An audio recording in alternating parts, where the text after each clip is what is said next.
Welcome to my 8th Harry Potter review. I'm John Barry, and today I am reviewing the film adaptation of the 4th Harry Potter book, Harry Potter and the Goblet of Fire.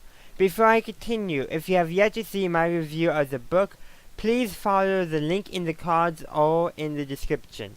And if you have not yet seen my reviews for the rest of the Harry Potter books and films, please follow the playlist that's also in the cards right now. And my question for you today is, what did you think of the film adaptation of Harry Potter and the Goblet of Fire?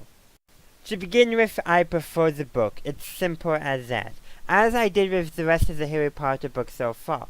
But as of right now, this is my favorite film adaptation because despite cutting so many, in my opinion, crucial scenes and elements to fit into the 157 long minute movie, what remains has flown much better than the previous adaptations. While they've all equally cut stuff and some have cut more than others, this is the only one where I feel like the flow is not as badly disrupted, though it still is not, in my opinion, a good adaptation, but it is a good film, if you can understand that. Nevertheless, I was still extremely disappointed in how they ended up cutting much of the Quidditch World Cup from the film.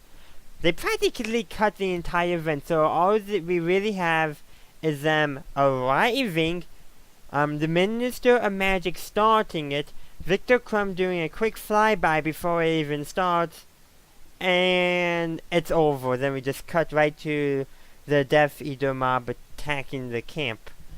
So, yeah, they cut a lot of it out, and it would be nice to actually see a full game of Quidditch by professional Quidditch players.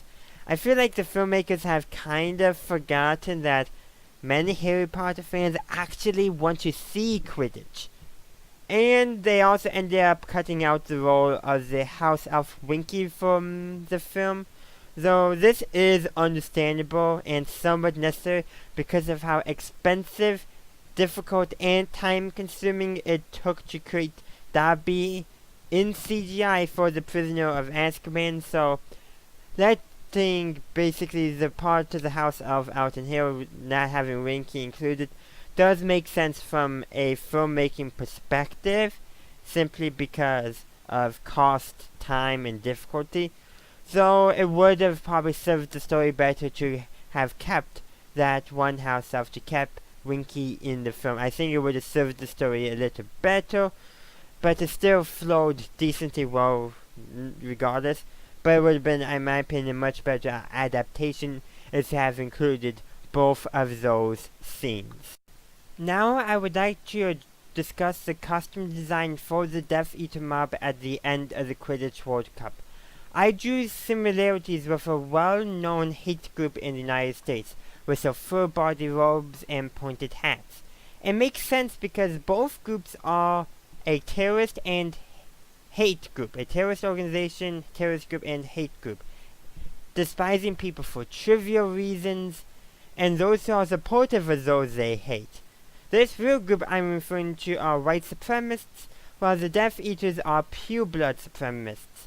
I believe it was intentional on the filmmakers to create this connection through costume design for their American audience, as they would be most familiar with the activities of this certain real hate group. Because I mentioned a hate group, this video will never be monetized by YouTube once I am eligible for monetization with 1,000 subscribers, or even worse, it will be just taken down outright.